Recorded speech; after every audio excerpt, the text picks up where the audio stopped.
To a Tagovailoa conversation. Dan, I'll go back to you. Think about what Kevin Stefanski wants to do there. You got Bijan Robinson on that offense. You got Tommy Rees as the OC. How do you like the fit of Tua plus Michael Penix? Maybe sharing time? Who knows? It's the right decision by Atlanta. Michael Penix tore his ACL, which I believe is the third of his career, in November. So Atlanta needs a guy that at least can, one, run their whole offseason for the most part. We're talking about a new head coach in Kevin Stefanski and offensive coordinator Tommy Rees. They need somebody to be their starting quarterback in April, in May, in June, and for this whole offseason for this football team. And then you might need a guy that has to start opening day. So you needed someone that was going to be comfortable in that role. The second thing is, you just need somebody to be a point guard. That's what Tua is. It's when he's at his best. This is an offense that is wildly talented in Atlanta. It's a very good offensive line. It would be by far the best offensive line Tua has had to play with in his NFL career. And it's going to be a relatively lateral transition system-wise. It's not exactly the same thing as McDaniel, but it very much so is what Tommy Rees likes to do underneath the center, play action, move the pocket, work the middle of the field. This is the right move by Atlanta. Yeah, Dan, to your point, the Falcons coaching staff with Kevin Stefanski believe that despite maybe some lack of arm strength with Tua, they can create those yards after catch opportunities. They have weapons. They have Drake London. They have Bijan. They just need to be able to get them the ball. And this, to me, says a lot about Michael Penix because he wants to be back week one. That's not a guarantee. They need somebody who can leave the light on and start 4 games, 6 games, just somebody there. But this tells me they have not given up on Michael Penix. This, too, is clearly not a long-term solution. Man, cut the light off. Like, honestly, and this is in no way a disrespect to Tua, but if I'm already dealing with Michael Penix, who has knee issues and injury issues, I don't want to have another quarterback in my quarterback room who health, injury, and safety is a concern. I want a quarterback who I believe I can count on, a quarterback who can do some of the things from a physical standpoint that maybe Michael Penix can't do because of some of the injuries. And I know we keep talking about having 2 left-hand quarterbacks. Man, I don't care if they throw the ball with their forehead, right? You need them to be healthy. And we're saying that he can fit into some of the things that Tommy Rees can do. Mike McDaniel built his entire offense to help Tua Tagovailoa be successful. The reason he got the deal for over 50 plus a year in Miami was because everything there was perfect for him. You want to talk about yards after the catch? Nobody did that the way Tyreek and Jalen Waddle did early on in Tua and Mike McDaniel's tenure. I don't love this. I don't believe this is the right decision. I believe not having a quarterback in that room who you can count on from a safety and injury standpoint was not the move. But this to me is a backup quarterback signing. I mean, that's really what this is how I look at it. They need somebody to hold the fort down. But you got to feel like with Michael Penix, you're going to get to the backup at some point. Well, yeah, I mean, third ACL tear, that's the reality for him. Penix on his 5th season-ending injury in 8 seasons between the college ranks and the NFL. Dan, you wanted to comment one more thing on Penix or Tua. RC, I agree with your points, and I'm not sitting here telling everybody that I think this is you are the starting quarterback, but you needed someone who could be the starting quarterback in Atlanta. And while your points are 100% fair and valid, I think the reality is Atlanta and Ian Pace, their new general manager with Matt Ryan, Ian Cunningham, looks at it and goes, we don't have a first-round pick. The other options out there, Kirk Cousins, and the cost has moved on, is Geno Smith, who might have other options. Kyler Murray, who might have other options. And so I think when you're Atlanta and you look back and you look at reality, you need someone who can at least operate your offense for a chance throughout the offseason and the starting of the season. At a minimum. That's really fair. That's really fair. And guys, remember, the Dolphins are paying the majority of his salary. The Falcons don't pick until the 48th pick in the draft. That's almost midway through the 2nd round. So yeah, so that to me, that's the key point. That's why, Orlovsky's counter, like his second counter, that's really what was going to largely be my comment. You're not getting Tua to be this next generation of this team and being like, all right, Tua is going to usher in the new era of the Atlanta Falcons. You're still looking for Michael Penix to be your quarterback. That's what you want. But if you can get a Tua Tagovailoa for essentially nothing, then you get a Tua Tagovailoa for essentially nothing. And you do know that he's going to be a great locker room presence that you can bring in there, right? Like you can't do the whole song and dance with Kirk Cousins. I don't know why you'd really want Kyler Murray at this point.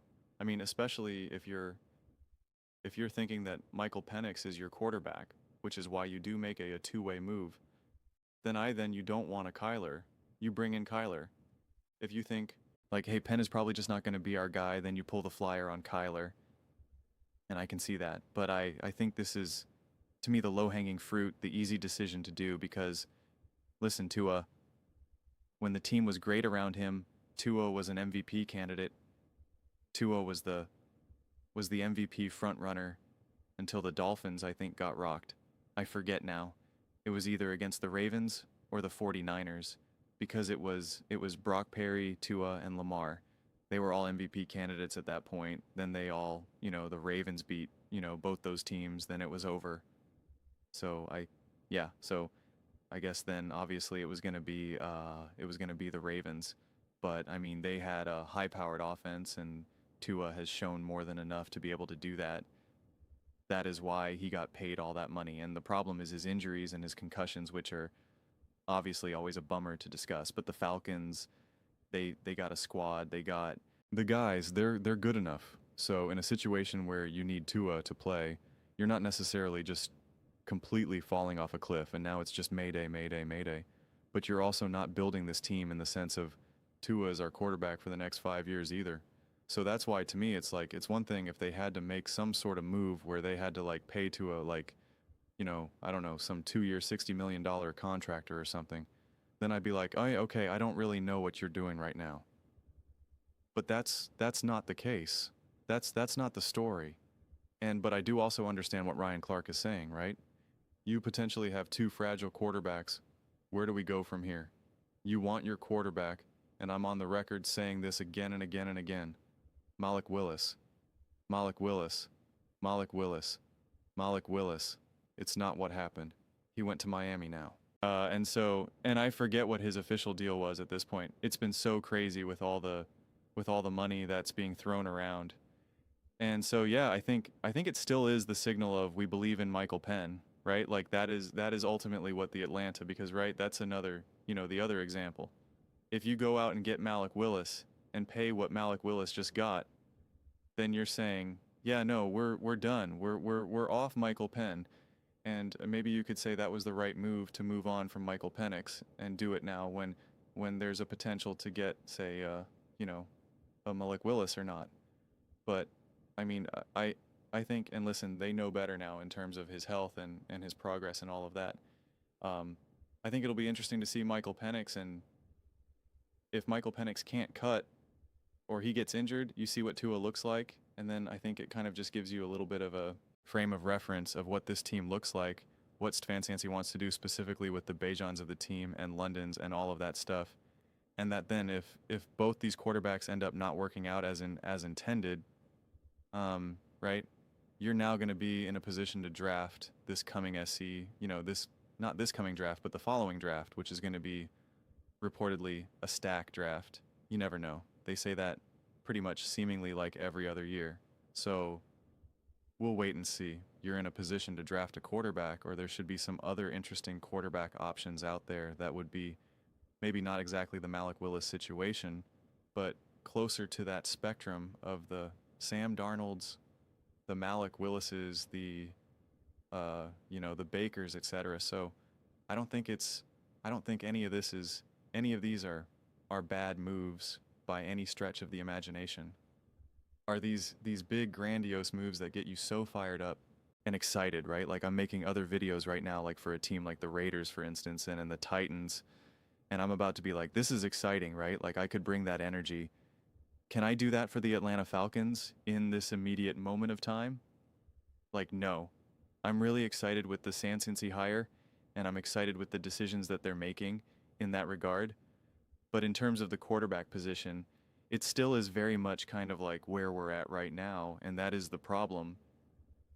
And you get a Michael Penix, who I think shows a lot of potential but has not been able to stay healthy, and then that's when you're kind of caught in this world of like, well, what decision do we make, right? It's like if you had the opportunity to sign a Sam, this is pre-Super Bowl, sign a Sam Darnold for like $100 million. Do you do that? Do you say, I don't know who Penix is, but like Sam looked good for this season, let's take him for 100. Like it's a harder decision than people realize. It's a harder decision. And again, make no mistake about it. I love saying this because it's true. The Seattle Seahawks weren't even looking to do it. They wanted to keep Geno Smith, okay? And so if the Seahawks ended up keeping Geno and the Minnesota Vikings moved on from Sam Darnold, where does Sam end up? I don't know. Doesn't win a Super Bowl. And then everyone starts to think, what do we do with these other quarterbacks right now who kind of showed some success but not over the top? You know, like what do you do there? So there is a track record with Tua. He has shown his ability to have success, especially when the team is good enough around him. The O-line's good enough around him. It's an easy flyer. If there was no concussion issue either, then it would be like the easiest signing ever. It would be the easiest, like, yep, let's take them. But yeah, it's a situation in Atlanta that we don't have all the answers and we don't have all the predictions. So a lot of this is more speculation in terms of what you're expecting moving forward with legitimate strong question marks. You're always speculating going into the future, but like the Falcons obviously have some pretty prominent question marks, specifically at the quarterback position and dealing with some off the field type stuff. So yeah, but I still think it's a good move. But those are just my thoughts. I'd absolutely love to hear yours. What do you guys all think about the Atlanta Falcons? Take it onto a tongue and what this signals to the Falcons, what they're looking to do. Do you think it's possible that Tua ends up being like I don't even want to say a long-term starter, but like the main starter this season, you know, even just something, you know, in that situation, kind of a similar situation to that Sam Darnold was for the Minnesota Vikings, or even a Daniel Jones and AR in Indianapolis. Could be a situation like that. Let me know your thoughts. I read every single comment, so you agree with me or disagree with me. Either way, let's get some discussions. Let's get some fights, but ultimately, let's just have some fun.